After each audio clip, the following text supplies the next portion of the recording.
Olá pessoal, vamos dar início a mais uma videoaula de estrutura de concreto armado 1.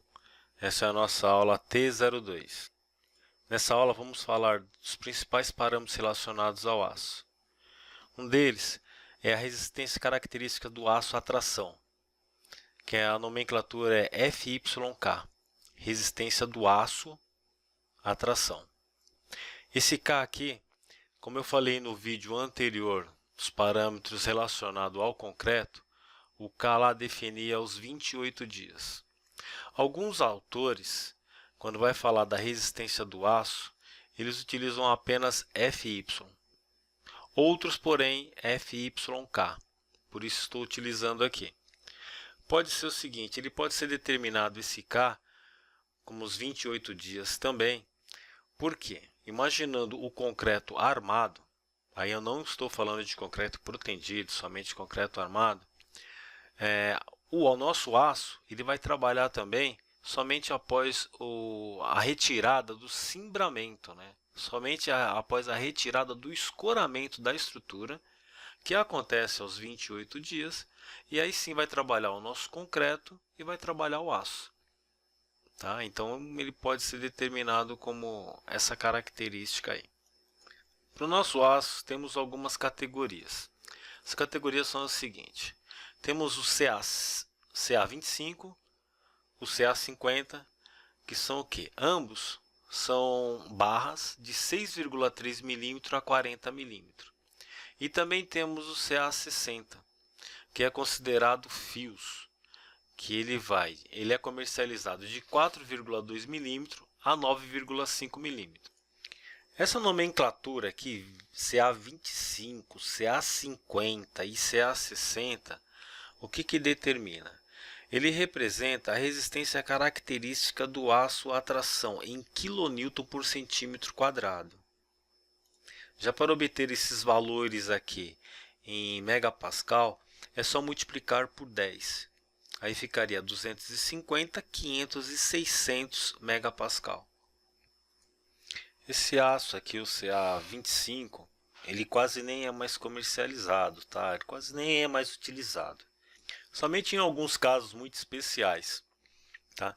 E o CA25 aqui, do CA25 para o CA60, o que acontece é o seguinte: o CA25 ele é muito mais dúctil do que o CA60. Conforme você vai aqui aumentando a resistência do aço, e você vai aumentando a resistência, mas você vai diminuindo a ductibilidade. Trago para vocês aqui a tabela retirada da internet, vergalhão CA25, as barras aqui comercializadas, tá vendo? Aqui está em polegadas, medida em polegada, medidas aqui em milímetros, que vai de 6,3 a 40, que é o que foi falado aqui, ó. O peso da barra em quilo, são barras de 12 metros, o comprimento máximo. Peso aproximado aqui em quilograma por metro, tá vendo? É o que nós vamos utilizar aqui. Na hora que a gente faz o projeto e quantifica lá o comprimento total de barras, e aí a gente multiplica por esses valores aqui para chegar na quantidade total de aço. Tem também aqui o vergalhão GG50, tá vendo? É o que a Gerdau está trazendo para a gente aqui. Isso que ela substituiu aqui, CA50, ela substituiu a nomenclatura aqui para GG50. Que é a mesma coisa aqui, a bitola é de 6,3 a 40, né? E o peso aqui aproximado, que é o mesmo, né? O peso específico do aço, você chega aqui nesses valores aqui, tá vendo? Mas é de 6,3 a 40 milímetros para o CA25 e o CA50. E aqui para o CA60, que são os fios, né? São considerados fios de 4,20 a 9,5. E os seus pesos aproximados aqui. Para garantirmos a segurança durante o cálculo de uma estrutura, o valor da resistência dos materiais deve ser minorado, enquanto que os esforços aplicados na estrutura devem ser majorados. No caso do aço, o valor da tensão máxima, que é o FYK, deve ser minorado pelo coeficiente de ponderação conforme item da norma aqui, da NBR 6118, item 1241. Trago aqui a tabela retirada da NBR, que é a tabela 12.1, os valores de coeficiente de ponderação aqui, ó, do concreto e do aço. Para as combinações aqui, ó, vamos falar só de combinações normais, tá? Essas especiais aqui, excepcionais, são outros casos. Vamos falar aqui, para o nosso caso, são as normais. Para o concreto 1.4, que nós já vimos na videoaula anterior. Estamos falando do aço, o coeficiente de ponderação aqui é o nosso γS 1.15. Como vocês podem observar, o coeficiente de ponderação do aço é bem menor do que o coeficiente de ponderação do concreto. Por que isso? Porque a indústria do aço ela é uma indústria muito mais precisa do que a indústria do concreto. No que se refere à produção do aço, o material ele é bem homogêneo. Enquanto para a produção do concreto, ele se perde um pouco, né? Ele nunca tem assim a mesma homogeneidade como a do aço. Por quê? Devido a vários fatores, né? Desde as suas propriedades, como ele é uma mistura de muito material retirado assim da natureza, a pedra, a areia, e nunca é o mesmo, né? Você não consegue o mesmo material, são materiais diferentes. Então você perde essas características.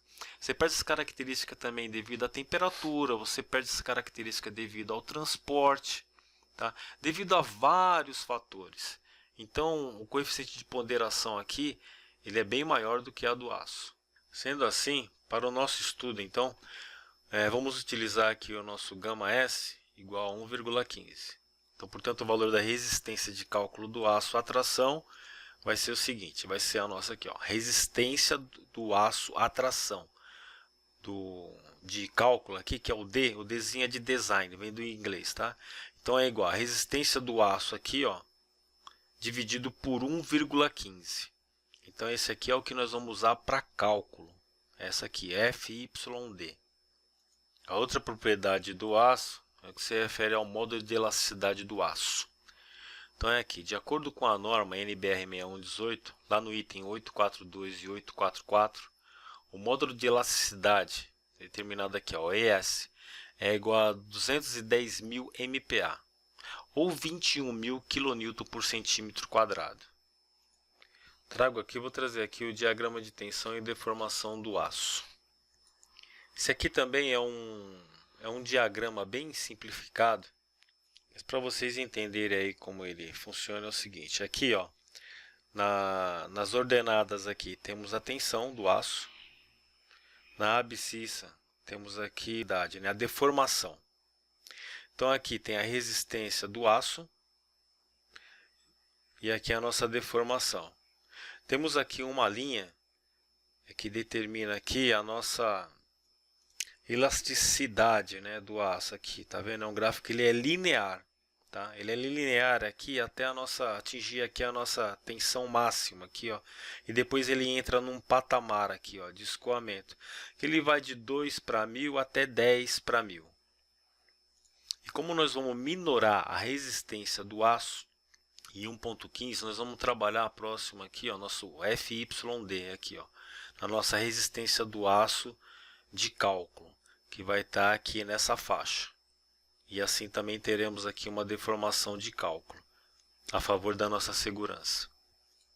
Trouxe um exercício aqui para a gente fixar um pouco assim, como a gente vai encontrar a deformação limite de um aço.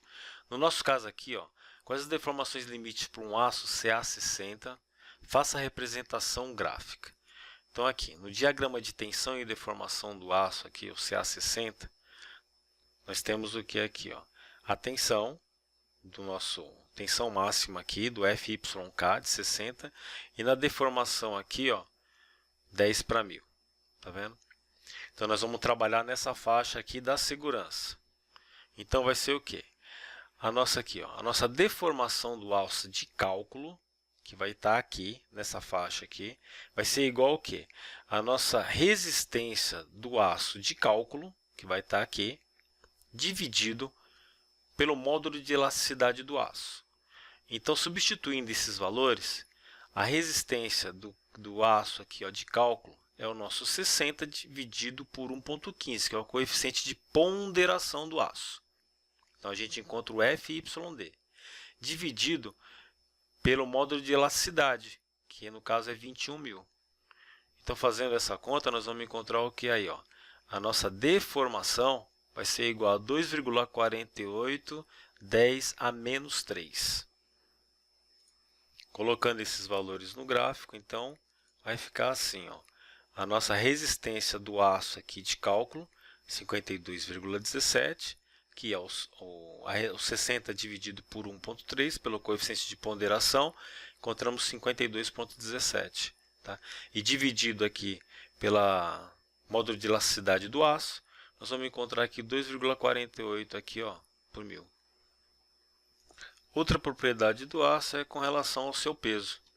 O peso específico do aço é igual a 7,85 kg por metro cúbico. Esse é um valor também que vocês vão ter que guardar aí. Tá? A outra propriedade é com relação à aderência. A adesão resulta das ligações físico-químicas que se estabelecem na interface do concreto aço durante as reações de pega do cimento. As nervuras ou entalhes, o que é nervuras ou entalhes? São essas nervuras aqui, ó, no aço. Tá vendo? Na superfície das barras, promove a aderência mecânica que tem a função de aumentar a resistência da barra ao concreto. Então, esses entalhes aqui, ó, essas nervuras, é para proporcionar aí a aderência do concreto com a barra.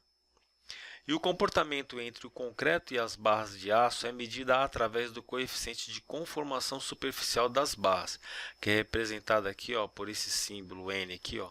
Valores mínimos para N são estabelecidos pela norma NBR 7480, que é essa tabela que eu trago para vocês aqui, ó.